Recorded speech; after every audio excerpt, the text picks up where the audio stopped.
Looks like a normal wing, right? But you cut it and it's a soy garlic boneless wing stuffed with fried rice. I'm telling you, this is a game changer. Buffalo Wild Wings is being sued because their boneless wings are not actually wings. Wow, I'm shocked. You shouldn't have let that happen around me, brother. Presently, pretty much any boneless wing you're gonna see has never been a wing, but they should be, and they could be. But for some reason, nobody has begged the question, is it possible? Where are they? So let's say you have a wing, and it's a wing with bones in it. Couldn't you just take that wing and take the bones out and then cook it, right? Seems straightforward to me. So that's what we want to find out, but more specifically, if it works. But I've got a little something special for that hole where there used to be a bone. Take that how you want. But with that being said, let's make this, shall we? Nothing like some light reading. Like in my new book, which is now available for pre-order. The link's in the description. Now back to the video.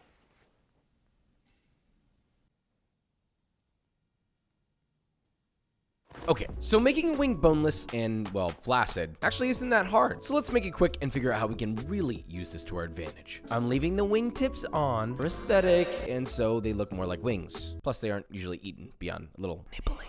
So here's a full chicken wing. In order to do this, first find the joint that connects the drumette to the flat. Expose the joint, cut in between, and remove. And then just save the drumettes for people who want bone-in wings. What we really want is the Rolls Royce of the wing, the flat. At least it is to me. You're gonna take some scissors, you're gonna cut the tendon that connects the two at the top, and then you're just gonna carefully begin cutting the meat away from the bone, keeping your scissors constantly held up against the bone. Bink, bink. Once it starts to get a little loose, you're gonna take your thumb and index finger and push the meat down. Squeeze the bone. What you're doing is you're separating the meat from the bone until all the way to where it connects with the wingtip. Now you've got two exposed bones here. See that? Just bend, pop them at the joint, remove, and repeat with the other bone. That is it. The first time is going to take you a little bit of time, but as you do more and more, you'll get better. That's the beauty of being a human being. You see, when you have a goal and you look at that goal and you keep taking action towards it every single time, suddenly it becomes easier, simpler, faster, like life or deboning a wing. So with all these recipes, you'll do this with about 2.5 pounds or 1.1 kilos of whole wings. Obviously you can do less, but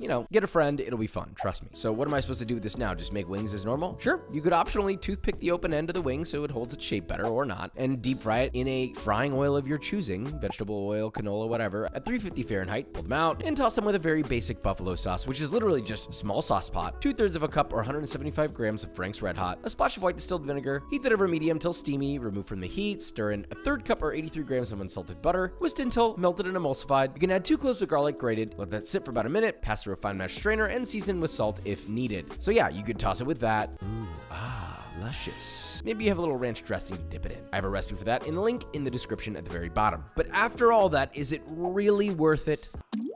When was the last time you grabbed an actual wing and just bit the whole thing? You know what? We got a problem. These could be much better. Like, they're good, but I think we need to step it up. There's a void here in the center of every single wing. What if we filled that void? Let's try that. Okay, we're missing something crucial here, since the wing is already hollowed out, and it's great on its own. But this is the real reason why boneless wing is worth it. You see that? Looks like a normal wing, right? But you cut it, and it's a soy garlic boneless wing stuffed with fried rice. I'm telling you, this is a game changer. I didn't invent this technique, but hopefully I'm bringing it to the masses and maximizing it. And it's not the only recipe out there like this, but it might be one of my favorites. You'll need 1 pound or 450 grams of deboned wings. That's after they're deboned, so about 1.5 to 2 pounds or 680 to 900 grams. And you can make any fried rice you want here. My recipe is very basic. Add about 2 tablespoons or 9 grams of vegetable oil to a wok, heat until smoking, add in 1 finely diced shallot, 2 finely diced serrano chilies, season lightly with salt, stir fry 30 seconds, add 2 cloves of garlic thinly sliced, stir fry another 30 seconds, followed that with 2 cups or 380 grams of cooked and chilled white rice. Yes, leftover rice is perfect. Stir fry for 1 minute, move the rice to one side, add 1 large egg, season it lightly with salt, scramble till cooked through, then stir fry all that together. Finally, add 2 thinly sliced green onions, half a teaspoon or 2 grams of ground white pepper, 1 teaspoon or 5 grams of MSG.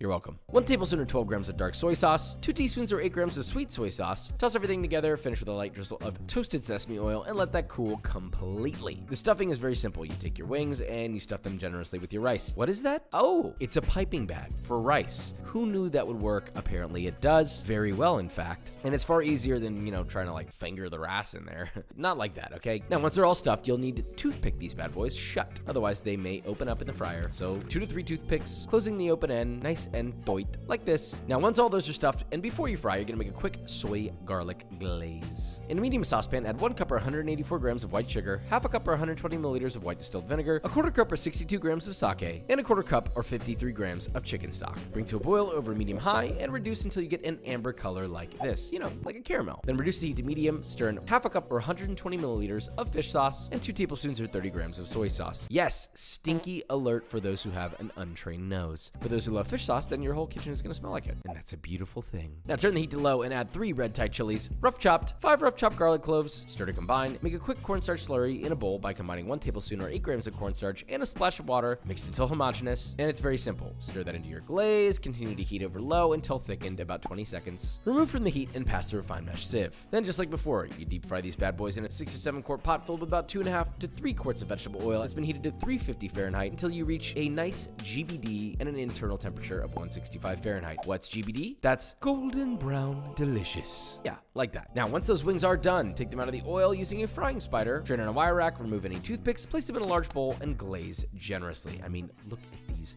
glistening, luscious wings. And with the surprise, let's hope it's a good one and taste test. So we filled the void with fried rice. We got the sweet soy glaze. You dip it in ranch too. Why not? Holy sh**. I think this is the greatest wing I've ever had. In terms of flavor and experience, this is unstoppable. This is a textural wonderland that you will literally never experience in your entire life unless you make this. Think about that. Kendrick, I need you to come taste test this, please. Here we go. Oh my God. There's a lot of great textures going on here. The flavors, I mean, come on. Somehow the ranch does make it better. That's what I don't understand. I don't get it. Ranch makes everything better, folks. Remember that. Oh. Ah! Man, that guy, he gets you. It's honestly mortifying. On to the next. Last but arguably the best. Loaded potato stuffed Korean style wings. Mamma mia.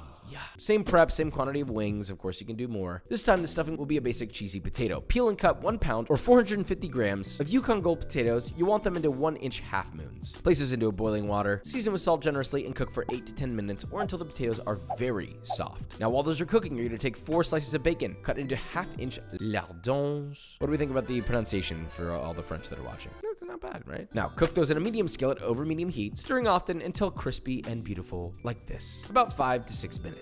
Drain on a paper towel, then using a knife simply chop very finely and eat all of it because you have no self-control, and then set to the side. Once the potatoes are done, drain them and then run them through a potato ricer. Pause. Yes, you can use a hand masher. You can also use a fork. I mean, heck, you could even use your bare hands if you're wildin' like that. But a potato ricer will keep them extra smooth.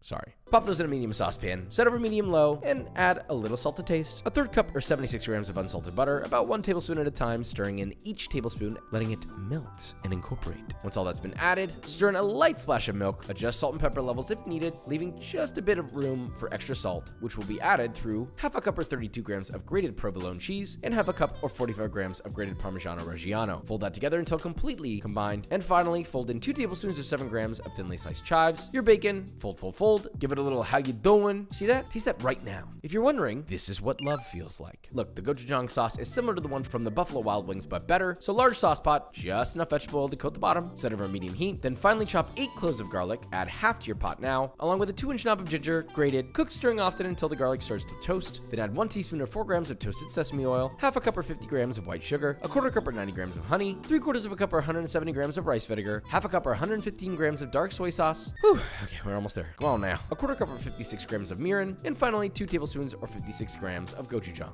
Yeah, don't forget the 2.5 tablespoons or 32 grams of ketchup. Really wanted to finish there. Mix that in, heat over medium, let that simmer for 3 to 5 minutes or until slightly reduced. Then in a small bowl, combine 1 tablespoon or 15 grams of cornstarch and 1 tablespoon or 14 grams of water. With still combined, stir that into your gochujang sauce and heat that until thicker than a bowl of oatmeal. That's a meme reference, I'm sorry. With a viscosity like this. Now cut the heat and stir in your remaining finely chopped garlic. Again, once your potatoes are cooled enough, put it in a piping bag and, well, you take your wings and pipe it up. Now, don't overfill these too much, okay? But you're gonna toothpick all them wangs shut. And this time for your wangs, you're gonna first toss them in a bowl containing about 1.5 cups or 180 grams of cornstarch. Really enjoy that terrible arm hair raising crunch that the cornstarch has. You know what I'm talking about. Now toss until thoroughly coated. No bald spots. I'm so tired of saying it. Please stop. Shake off the excess. And then immediately fry at 350 Fahrenheit as you did before. Now you'll fry these for 5 to 7 minutes or until GBD. Remove, toss with your sauce generously. And I mean, look at these glossy, girthy wangs. Just waiting to be eaten. Now wait, before you eat these, I have something very important to say about these wings. Remember, what is the power here? The power is you can stuff these wings with whatever you want. Heck,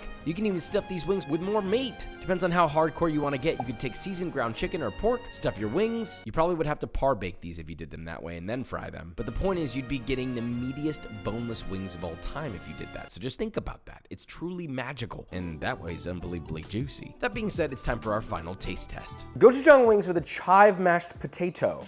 That sounds devious. Whoa. This sauce is much better than the last sauce. Oh man, this is it. The richness inside this wing gives it a level of depth that you would never get. Because when are you combining mashed potatoes with wings? And you might be thinking, why would you do that? I don't know. All I know is you have to experience this. This needs to be on the menu of every restaurant that serves wings, period. It's a beautiful thing. You know what? I'm gonna give this magic thing a try.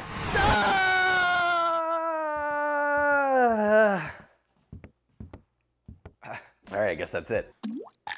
Savory, creamy, a little buttery from the mashed potatoes. And the ranch is just so refreshing. I'm not usually a ranch person, but something about that, that's good. Thank you, Kendrick. Now here's how you do it.